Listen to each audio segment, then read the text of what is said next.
دخان बिस्मिल्लाहिर्रहमानिर्रहीम। कसम इस रोशन किताब की, बेशक हमने इसे बरकत वाली रात में उतारा। बेशक हम डर सुनाने वाले हैं। इसमें बांट दिया जाता है हर हिकमत वाला काम। हमारे पास हुक्म है, बेशक हम भेजने वाले हैं तुम्हारे रब की तरफ से रहमत। बेशक वही सुनता और जानता है।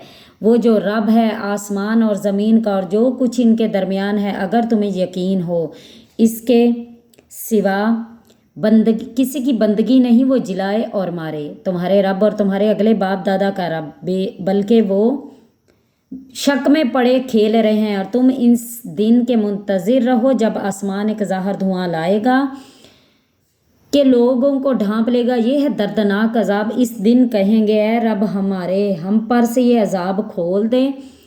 हम ईमान लाते हैं, कहाँ से हो इन्हें नसीहत मानना। यानी वो नसीहत कैसे मानेंगे, हालांकि इनके पास साफ बयान फरमाने वाला रसूल तशरीफ़ ला चुका। फिर इससे रूगर्दा हुए और बोले, सिखाया हुआ दीवाना, हम कुछ दिनों को अजाब खोल देते हैं। अल्लाह फरमाते, जब मैं अजाब हटा देता हूँ तो वो मेरे नबी को दीवाना कहते हैं। फिर वो ही करोगे। अल्लाह फरमाते हैं कि जब तुमसे अजाब हटा दूंगा तो तुम दोबारा से वही हरकतें करोगे जैसे तुम पहले करते थे। और देखिए ये जो अल्लाह ताला ने फरमाया है, तो तुम इस दिन के मुंतज़िर रहो जब आसमान से एक ज़ाहिर धुआं लाया जाएगा। ये समोग के बारे में बताया जा रहा है। इसकी तफसीर की तरफ आते हैं।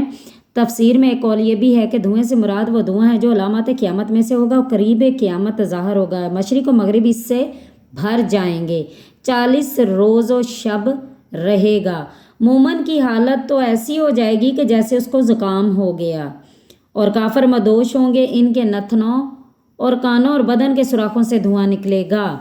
हमारे नबी सल्लल्लाहु अलैहि वसल्लम इसकी तस्दीक करते हैं। तो देखें ये हमारे नबी ने पहले से बता दिया कुरान में, यानी इस हालत में वो कैसे नसीहत मानेंगे। और मोजज़ात और नबी पाक के ऊपर जो आयात उतरती थी उनके बारे में वो कहते थे ये तो कोई जिन्नात है जो इन्हें कलमात आके सिखाता है, माज़अल्लाह। तो देखें इसमें लिखा है कि जो समोग है वो अल्लाह की तरफ से एक अजाब है। यानी मैं ये समझती हूँ कि ये समोग के बारे में ही आयत बताई गई है कि आसमान से एक ज़ाहिरी धुआं लाया जाएगा। और देखें कैसी हालत हो गई हमारे शहरों की, इस कदर समोग थी। और देखें इसमें यह भी लिखा है कि मोमन की हालत ऐसी होगी कि जैसे उसे ज़ुकाम हो जाए और काफर जो है वो मदहोश होगा। मोमन की हालत तो इससे ऐसी हो जाएगी जैसे ज़ुकाम, और काफर मदहोश होंगे और इनके कानों और नथनों और बदन के सुराखों से धुआं निकलेगा। अस्तगफिरुल्लाह अस्तगफिरुल्लाह। और ये अल्लाह ताला का सख्त अजाब है। देखें कुरान में पहले से लिख दिया गया है। फिर ये ईमान क्यों नहीं लाते। और देखिए जब ईमान वाले इस तरह की आयात पढ़ते हैं तो उनका ईमान और भी बढ़ जाता है, क्योंकि हमारा जो इस्लाम है वो सबसे बेहतरीन दीन है और उम्मत मोहम्मदी सबसे बेहतरीन उम्मत है। और कुरान ही वो किताब है जो सबसे आला है और सच्ची है, और कुरान में कोई शक नहीं।